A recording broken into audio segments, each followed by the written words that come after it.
Matagumpeneng pesinayan ng City Veterinary Office o City Vet, ketiking syudad ng Angeles, ing libreng anti-rabies vaccination. King Barangay Tabon, kayag na ning aktibong pamagisan metong dareng residente.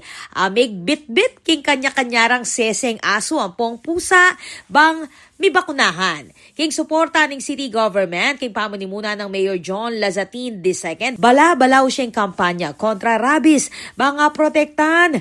Reng parehong sese aso ang pong pusa, ating kabulasan ng publiko. Pepakit keti ing matas at turnout, dareng responsabling pet owners. Agpangking City Vet, partiti ning mas pepasik na nga na preventive health program ng Angeles, laban king rabies. Meto nga sakit amalyaring mipasakin tao. Samantala, inanunsyo na mo naman rin tutuking vaccination schedule April 16, King Barangay Santo Domingo, King Barangay Hall at Mansfield Residences.